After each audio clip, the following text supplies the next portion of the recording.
Okay, so I figured this would be a good time to talk about the difference between doing things quickly and doing things the right way. So I put this Romy G together about 2 months ago, and I was in a hurry. When you're in a hurry, you tend to not do things the proper way, you take shortcuts, and generally that doesn't really get you anywhere. If anything, it makes it worse. So these were things that I didn't really notice till after I put the gun together a couple days after. So if you're not looking closely at it, it looks fine. It seems like it was built right. But when you take a closer look at it, I don't know if I can catch this. We have fairly noticeable cant to the right on the barrel. Now, the rear sight itself, I'm not overly concerned about. The ears went in fine to the trunnion, or the rear sight block slid in fairly well into the trunnion ears, no crashing. I think that's actually a factor of the rear sight leaf. So I'm not too worried about that, but there's this thing called a banana effect, or banana builds. Now, if we flip this over, you'll also see that, if I can get a good shot here, yeah, don't pay attention so much to the mag because there's a significant amount of wobble on that, but you'll see that the handguard and the barrel don't 100% line up. If we get an even closer look, we have some gaps. Focus. We have gaps in the receiver when you look at where the handguard fits, and you'll actually notice that I think it's actually higher up on one side than it is on the other. So the reason why this happens is mostly all centered towards your rivet work. So going back to the whole banana build thing, if your rivets are, if you're having to beat your rivets in with a hammer and they're not sliding in comfortably, or if you overdo the pressure on the rivets, see, you can see that far left one, that needs to be redone. The rivets on the magwells, on the magwell, I know for sure need to be redone because I can stick my fingernail underneath it. That one definitely needs to be redone, so we're looking at maybe redoing, well, we're going to be redoing all of them.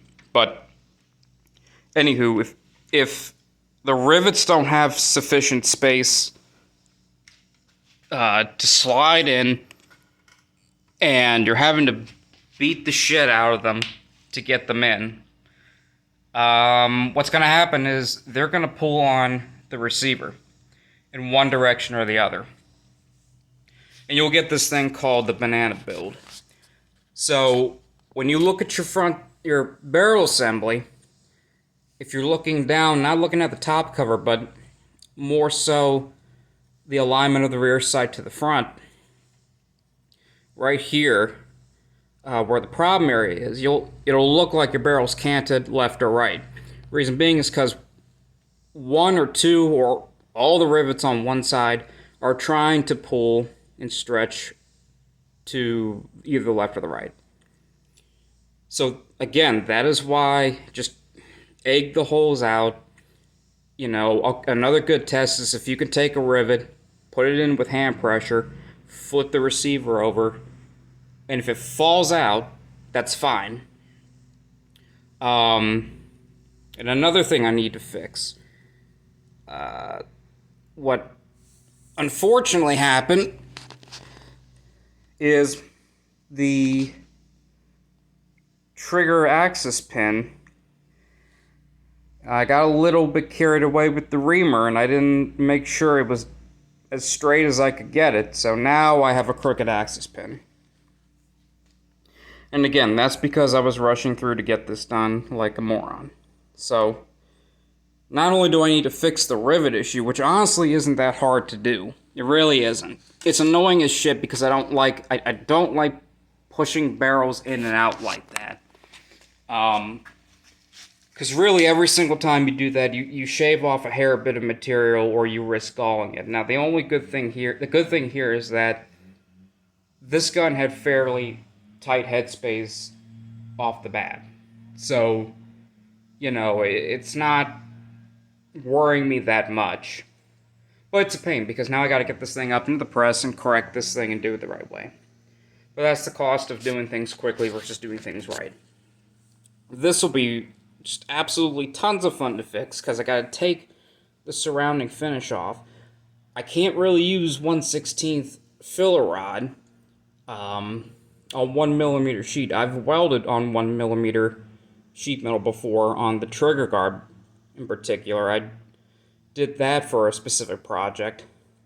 And that sucked because I'm here in the south in the worst humidity and I'm trying not to blow holes through it, so I'm going to try to correct this with some copper backing and some solid MIG wire, which is the thinnest stuff I have.